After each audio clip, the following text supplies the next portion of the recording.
Hey guys, welcome back to my channel DPSC diaries. तो आज का हमारा डीएसएसबी एनटीटी पार्ट बी का सेट है 8। इससे पहले मैंने 7 सेट करा दिए हैं, प्रैक्टिस सेट हो चुके हैं।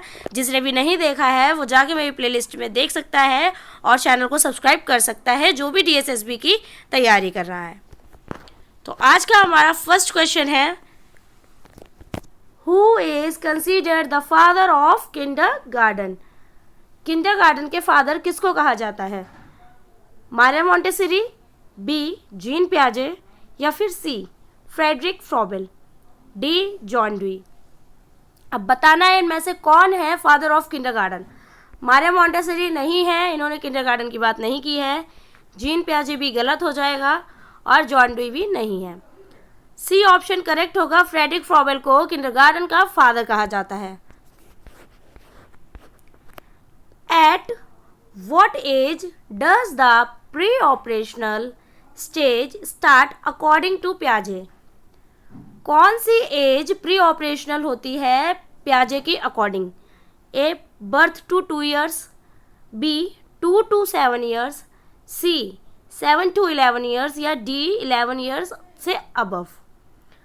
अब बर्थ टू 2 ईयर्स नहीं है, 7 to 11 भी गलत होगी और 11 to अबव भी गलत है।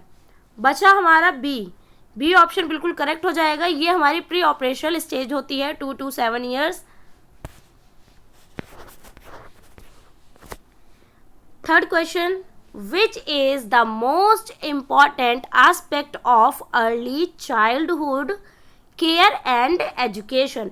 ECCE की फुल फॉर्म है early childhood care and education, और हमें बताना है कि मोस्ट इम्पॉर्टेंट एस्पेक्ट कौन सा है।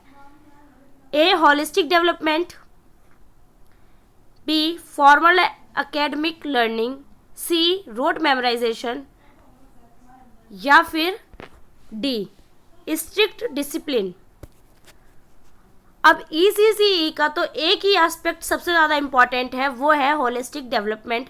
बच्चे की होलिस्टिक डेवलपमेंट कराना ECCE का सबसे मेन एस्पेक्ट है, बच्चे की होलिस्टिक डेवलपमेंट कराना। तो ऑप्शन ए बिल्कुल करेक्ट हो जाएगा। फॉर्मल एकेडमिक की बात नहीं करता, रोट मेमोराइजेशन की बात नहीं करता, और स्ट्रिक्ट डिसिप्लिन की तो बात है ही नहीं।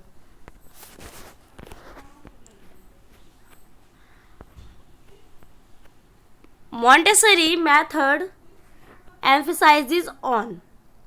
अब मॉन्टेसरी मेथड किसकी बात करता है? ए सेल्फ डायरेक्टेड एक्टिविटी, या फिर B teacher led instruction, C punishment for mistakes, D homework and exams. अब मॉन्टेसरी मेथड किस पे एम्फसाइज करता है? क्या वो होमवर्क पे और एग्जाम पे फोकस करता है? नहीं। Montessori method punishment for mistakes की बात करता है? नहीं। टीचर लेड इंस्ट्रक्शन की बात करता है? नहीं। ये तीनों ऑप्शन गलत हो जाएंगे। हमारा ए ऑप्शन सही होगा। सेल्फ डायरेक्टेड एक्टिविटी की बात करता है मॉन्टेसरी मेथड। फिफ्थ क्वेश्चन है, the concept of zone of proximal development was given by. अब जोन ऑफ प्रॉक्सिमल डेवलपमेंट की बात किसने की है बताना है। क्वेश्चन में यही पूछा है कि जोन ऑफ प्रॉक्सिमल डेवलपमेंट की बात किसने की है। ए जीन पियाजे, या फिर बी एरिक एरिक्सन, सी लेव वाइगोस्की, या डी स्किनर। जीन पियाजे गलत हो जाएगा। जीन पियाजे जोन ऑफ प्रॉक्सिमल की बात नहीं करते हैं। एरिक एरिक्सन तो 8 स्टेजेस दी थी इन्होंने। स्किनर भी गलत है। बचा हमारा सी लेव वाइगोस्की ने जोन ऑफ प्रॉक्सिमल डेवलपमेंट की बात की थी, और इसका आंसर सी करेक्ट हो जाएगा, लेव Vygotsky. Sixth question, Which of the following is not a domain of child development? इनमें से कौन सा चाइल्ड डेवलपमेंट का डोमेन नहीं है? A cognitive, C B social emotional, और सी फाइनेंशियल, या फिर डी फिजिकल। चाइल्ड डेवलपमेंट का डोमेन नहीं है। नॉट पे फोकस करना है। नॉट हम लोग याद नहीं रखते हैं क्वेश्चन में, और हम अपनी तरफ से गलत कराते हैं। तो नॉट का हमें बहुत ज़्यादा ध्यान रखना है कि क्वेश्चन पूछ क्या रहा है, हमें उस पर ज़्यादा फोकस करना है। एक कॉग्निटिव की बात करता है, सी बी सोशल इमोशनल की ये भी बात है, इसकी भी डोमेन की बात हुई है चाइल्ड डेवलपमेंट में, और फिजिकल की भी कहता है। बचा सी, फाइनेंशियल का कोई मैटर नहीं है चाइल्ड डेवलपमेंट में, ये हमारा डोमेन नहीं है, तो सी ऑप्शन करेक्ट हो जाएगा। सी ऑप्शन करेक्ट हो जाएगा, फाइनेंशियल का कोई मैटर नहीं बनता इसमें, तो नॉट पूछा है, नॉट में हमारा फाइनेंशियल आ जाएगा। 7th question, which play activity is most suitable for the development of fine motor skills? कौन सी एक्टिविटी सबसे ज़्यादा सुटेबल होगी for development of fine motor skills? विकास करने के लिए हमारी फाइन मोटर स्किल्स का सबसे ज़्यादा कौन सी सुटेबल होगी एक्टिविटी? देखते हैं। ए रनिंग, बी क्ले मॉडलिंग, या फिर सी जंपिंग, डी डांसिंग। अब इन चारों में से बताना है कौन सी हमारी फाइन मोटर स्किल्स के लिए सुटेबल है डेवलपमेंट के लिए। रनिंग में हम अपनी ग्रॉस मोटर का यूज़ करते हैं, जंपिंग में भी ग्रॉस मोटर,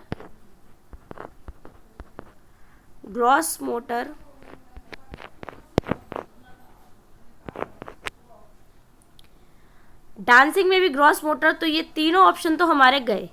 अब बचा बी ऑप्शन, जिसमें क्ले यानी हम हाथ से बनाते हैं कुछ भी, तो इसमें हमारी फाइन मोटर स्किल्स का यूज़ होता है, तो फाइन मोटर का विकास होगा इससे, तो बी ऑप्शन करेक्ट हो जाएगा, clay modelling. Next question 8th है, a child's learning through imitation is best explained by. अब child learning through imitation is best by. अब इस क्वेश्चन में पूछा है कि अनुकरण यानी इमिटेशन के माध्यम के सिद्धांत को किससे जोड़ा जाता है? ए सोशल लर्निंग थ्योरी से, बी बिहेवियरिज्म, सी कंस्ट्रक्टिविज्म, या फिर डी क्लासिकल कंडीशनिंग। अब इमिटेशन की बात हो रही है, उसे किससे जोड़ा जाएगा? बेस्ट एक्सप्लेन बाय, हम किससे एक्सप्लेन कर सकते हैं सबसे ज़्यादा? बी बिहेवियरिज्म नहीं, कंस्ट्रक्टिविज्म ये तो माइंड की बात हो गई, लॉजिक की बात हो गई, डी क्लासिकल कंडीशनिंग नहीं। सोशल लर्निंग थ्योरी से हम बहुत अच्छे से imitation is best explain by social learning theory. 9th question, who develop the 8 stages of psychosocial development? किसने डेवलप की थी 8 stages of psycho social development की? किसने बात की थी? ए प्याजे, बी एरिक एरिक्सन, सी कोलबर्ग, या फिर डी वाइगोस्की। अब कौन बात करता है 8 स्टेजेस की? अभी मैंने शायद पीछे बताया था कि 8 स्टेजेस की बात कौन करता है? Erik Erikson. प्याजे कंस्ट्रक्टिविज्म है, कोलबर्ग की भी बात नहीं है, और वाइगोस्की सोशलिस्ट है। तो ये हमारे एरिक एरिक्सन ने 8 स्टेजेस दी थी, जिसने साइको सोशल डेवलपमेंट की बात की और 8 स्टेजेस दी, Erik Erikson. B option correct होगा इसका। 10th क्वेश्चन है, according to NCF 2005 early childhood education should be. NCF के अकॉर्डिंग 2005 जो एनसीएफ था उसके अकॉर्डिंग जो early childhood education should be कैसा है? A rigid and structured, B play based and flexible, या फिर C exam orientated, D competitive. NCF 2005 क्या बात करता है अर्ली एजुकेशन के बारे में कि मतलब कि जो हमारा करिकुलम होता है किसकी 25 जो एनसीएफ 2005 की बात कर रहा है वो एनसीएफ रिजिड एंड स्ट्रक्चर्ड होना चाहिए? नहीं। क्या वो एग्ज़ाम ओरिएंटेटेड है? नहीं। कॉम्पिटिटिव है? नहीं। प्ले बेस्ड एंड फ्लेक्सिबल की बात करता है एनसीएफ 2005 अर्ली चाइल्डहुड एजुकेशन के लिए, तो प्ले बेस्ड एंड फ्लेक्सिबल होना चाहिए। 11th क्वेश्चन है, which is the first stage of Eric Erikson? Erikson की थ्योरी की फर्स्ट स्टेज बतानी है, कौन सी है? जिसने 8 स्टेज दी थी उसकी फर्स्ट स्टेज क्या है एरिक एरिक्सन की?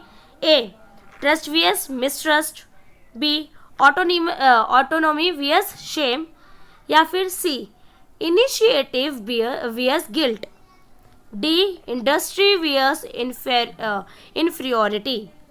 अब इसमें बताना है कि इन चारों में से कौन सी फर्स्ट स्टेज है एरिक्सन की।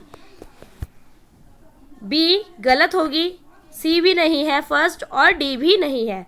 बचा A option, trust versus mistrust first stage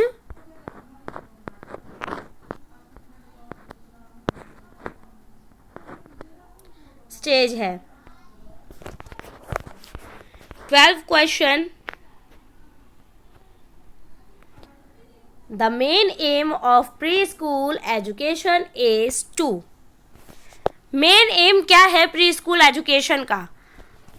A develop social and emotional skills, B teach reading and writing, C prepare for board exams, या फिर डी ट्रेन फॉर जॉब्स। अब मेन एम क्या है preschool education का? Develop social and emotional skills या फिर teach reading and writing. क्या बच्चे को टीच करना चाहिए मतलब रीडिंग और राइटिंग के लिए? ये मेन एम है प्री स्कूल एजुकेशन का? नहीं। प्रिपेयर फॉर बोर्ड एग्जाम्स, क्या हम एक प्री स्कूल बच्चे को बोर्ड एग्जाम के लिए प्रिपेयर करेंगे? नहीं, गलत। ट्रेन फॉर जॉब्स, नहीं, छोटे बच्चे को क्या ट्रेन करोगे आप जॉब्स के लिए? ए ऑप्शन करेक्ट हो जाएगा इसका, develop social and emotional skills. बच्चे की मेन एम है प्री स्कूल एजुकेशन का कि बच्चे का डेवलप करना है सोशल एंड इमोशनल स्किल्स को।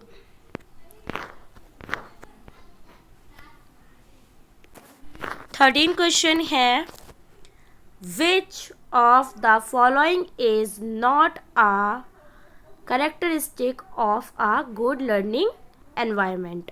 इनमें से कौन सा कैरेक्टरिस्टिक नहीं है गुड लर्निंग एनवायरनमेंट का? A safety, B fear of punishment, C encouragement या वार्म इंटरेक्शन। इन चारों में से कौन सा गुड लर्निंग का एनवायरनमेंट नहीं होगा? सेफ्टी तो एक गुड लर्निंग का एनवायरनमेंट है तो ये तो पॉजिटिव है, एनकरेजमेंट भी पॉजिटिव है और वार्म इंटरेक्शन भी पॉजिटिव है। बचा फियर ऑफ पनिशमेंट, ये एक गुड लर्निंग का नहीं है तो ये नेगेटिव है, तो हमारा आंसर नेगेटिव में ही पूछा था, नॉट पूछा है, तो बी करेक्ट हो जाएगा। ये गुड लर्निंग का मतलब ये करेक्टरिस्टिक नहीं है गुड लर्निंग एनवायरनमेंट का, तो फियर ऑफ पनिशमेंट नहीं है, ऑप्शन बी करेक्ट होगा। 14th question, which is the best method to teach a 4-year-old child. कौन सा बेस्ट मेथड है बच्चे को पढ़ाने के लिए? जो 4 साल का बच्चा है उसको पढ़ाने के लिए कौन सा बेस्ट मेथड होगा? A lecturing, B learning by doing, या फिर सी मेमोराइजेशन, या डी राइटिंग टेस्ट। अब 4 साल के बच्चे को आप लेक्चर दोगे, लेक्चरिंग से पढ़ाओगे? नहीं। सी मेमोराइजेशन नहीं, डी राइटिंग टेस्ट नहीं। बी करेक्ट होगा, लर्निंग बाय डूइंग का यूज करके आप बच्चे को पढ़ाओगे। 15th question, self correcting material is a key feature of which method. Self correcting material is a key feature of which method. अब इसमें बताना है कि सेल्फ करेक्टिंग मटेरियल्स की बात कौन करता है और की फीचर्स ऑफ मेथड की बात की है विच मेथड। सेल्फ डायरेक्टेड की किसने बात की है और सेल्फ करेक्टिंग की? ए फ्रॉबेल तो किंडरगार्टन की बात करता है, स्टिनर भी नहीं और ड्यूई भी नहीं। मॉन्टेसरी के मेथड्स बात करते हैं सेल्फ डायरेक्टेड की, तो इसके ही की फीचर्स बेस्ट होते हैं और self correcting materials is a key features of Montessori method. B option correct हो जाएगा इसका। 16 क्वेश्चन है, during early childhood children learn best through. Early childhood के टाइम पे चिल्ड्रन कैसे लर्न करता है सबसे अच्छे तरीके से? A play and exploration, B textbooks, C repetition only, या फिर डी वर्कशीट। अब देखो बच्चे को मतलब कि अर्ली टाइम पे बच्चे को कैसे आप लर्न कराओगे सबसे बेस्ट? प्ले एंड एक्सप्लोरेशन से या फिर टेक्स्ट बुक्स का यूज़ करोगे, बच्चा याद करेगा, बच्चा सीखेगा, बच्चा कुछ नहीं करेगा। टेक्स्ट बुक्स से यूज़ नहीं करना अर्ली टाइम पे, तो ये गलत हो जाएगा। सी रिपीटिशन भी नहीं कराना, बच्चे से रिपीटिशन नहीं कराना। वर्कशीट्स का तो मतलब ही नहीं बनता कोई, तो ये तीनों ऑप्शन तो गलत होंगे। बच्चा छोटा है, अर्ली चाइल्डहुड की बात हो रही है, तो बच्चा कैसे सीखेगा? प्ले एंड एक्सप्लोर करने से। बच्चा खेल से सीखेगा और एक्सप्लोर करने से बहुत अच्छे से सीखेगा। तो ये बेस्ट तरीका है बच्चे को सिखाने का। ऑप्शन ए करेक्ट हो जाएगा, प्ले एंड एक्सप्लोरेशन। 17 क्वेश्चन है, a child who has difficulty in speaking may need help from a child who has difficulty in speaking may need help from a एक बच्चा है जिसको डिफ़िकल्टी है बोलने में, तो उसको किसकी ज़रूरत है? ए डॉक्टर की, या बी स्पीच थेरेपिस्ट की, सी डेंटिस्ट की, या फिर डी आई स्पेशलिस्ट की। अब एक बच्चे को बोलने में दिक्कत हो रही है तो उसको किसकी ज़रूरत है? डॉक्टर की ज़रूरत होगी?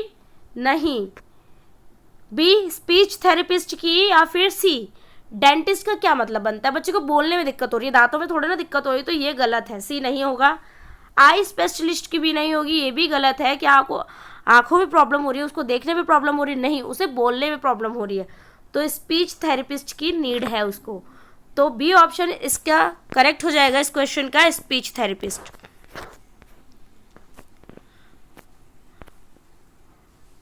What, just a second,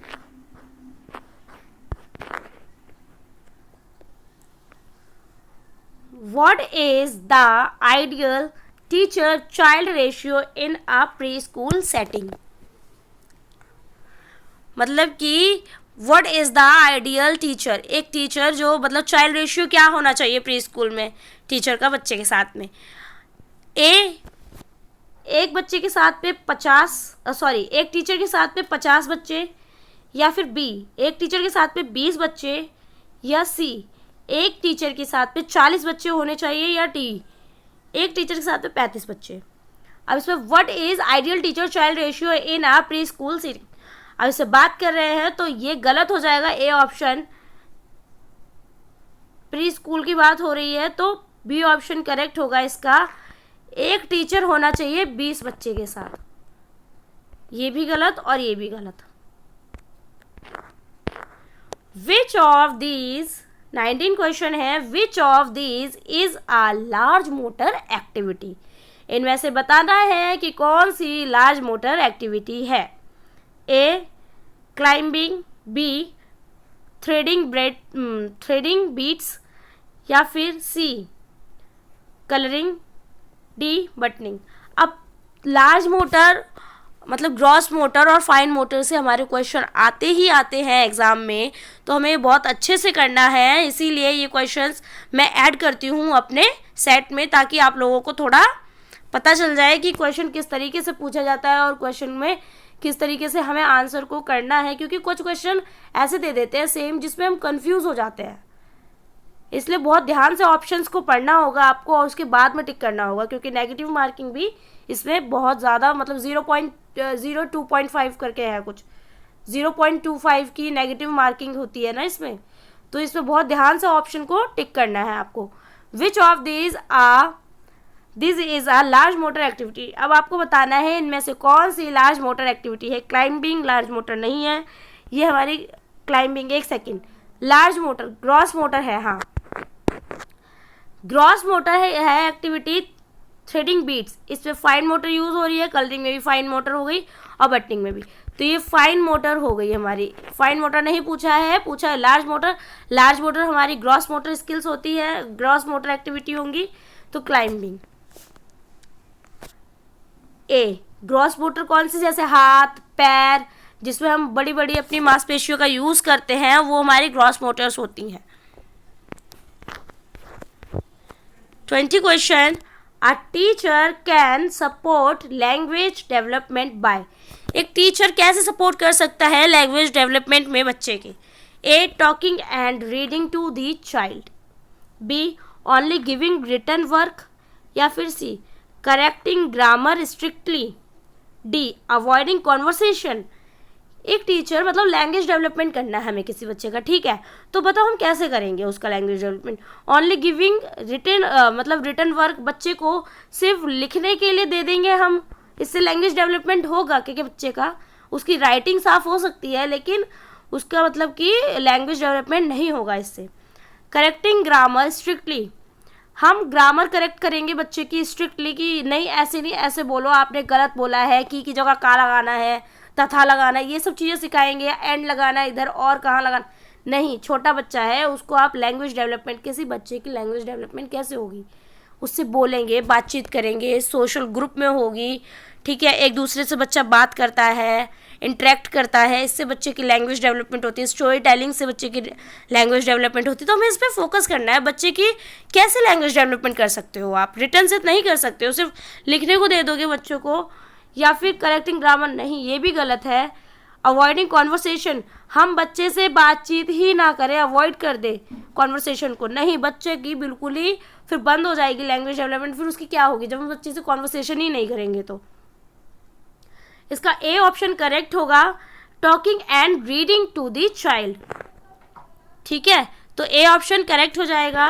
अब 21 क्वेश्चन है, which of the following is a part of ECCE curriculum. अब इनमें से बताना है कि ECCE करिकुलम का पार्ट कौन सा है। A storytelling and rhymes, B textbooks, C homework, D exams. अब अर्ली चाइल्डहुड के करिकुलम की बात हो रही है तो टेक्स्ट बुक कैसे, टेक्स्ट बुक की तो बात ही नहीं करता है अर्ली चाइल्डहुड करिकुलम में, ये इसकी बात नहीं है। होमवर्क नहीं देना होता है, एग्जाम्स की भी बात नहीं होती है। A storytelling and rhymes, ये ECCE करिकुलम में है, इसका part story telling and rhymes होगा, तो ए ऑप्शन करेक्ट होगा इस क्वेश्चन का। नेक्स्ट क्वेश्चन है 22, What type of development is promoted by group play? अब इसमें बताना है कि कौन सा डेवलपमेंट होगा जब बच्चा ग्रुप प्ले करता है। तो A physical development, B social development, C moral development, या डी इंटेलेक्चुअल डेवलपमेंट।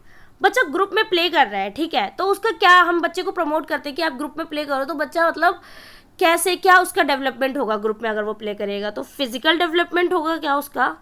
नहीं। मोरल डेवलपमेंट होगा? नहीं। इंटेलेक्चुअल तो माइंड से हो गया, इससे बच्चे का मोरल डेवलपमेंट भी नहीं हो रहा है और इंटेलेक्चुअल भी नहीं हो रहा है।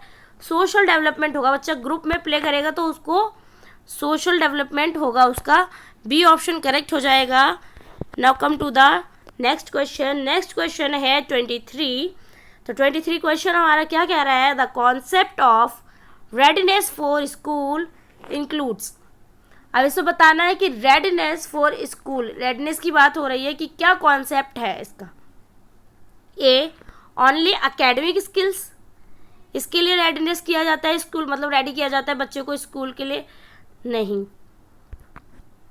B social emotional and physical preparedness, C writing skills के लिए रेडनेस फॉर स्कूल, नहीं, ये भी इंक्लूड नहीं है, और मेमोराइजेशन के लिए भी नहीं है। बी ऑप्शन सही होगा, social emotional and physical preparedness, बच्चा प्रिपेयर हो जाए अपने मतलब प्रिपेयर हो जाए सोशल इमोशनल एंड फिजिकल तरीके से, तो इसलिए ये होता है the concept of readiness for school include social emotional and physical readiness. B option होगा इस आंसर का, सॉरी बी ऑप्शन करेक्ट हो जाएगा इस क्वेश्चन का।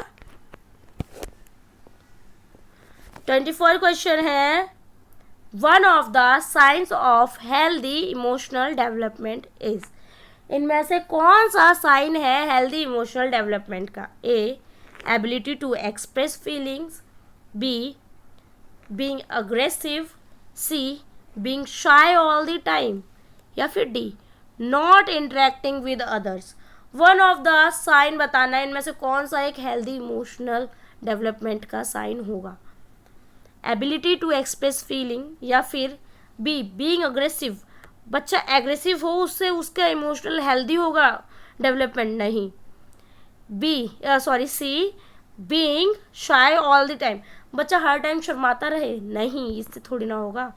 नॉट इंटरेक्टिंग विद अदर्स, बच्चा इंटरेक्ट ही नहीं कर रहा है दूसरे से, एक दूसरे से, तो मतलब गलत ये भी नहीं है हेल्दी इमोशनल का डेवलपमेंट करना ही।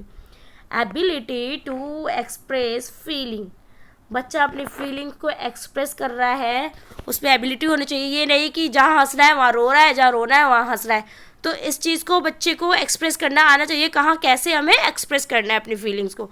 यहाँ पे बच्चा हेल्दी इमोशनल डेवलपमेंट सही हो रहा है, इससे पता चलता है। 25 question, the best way to assess मतलब बच्चे को असेस करने के लिए preschoolers learning is through. अब इसमें बताना है कौन सा सबसे बेस्ट तरीका है बच्चे को असेस करने के लिए। Formal exam, B observation and play based assessment, C written test, या फिर डी ओरल क्वेश्चनिंग।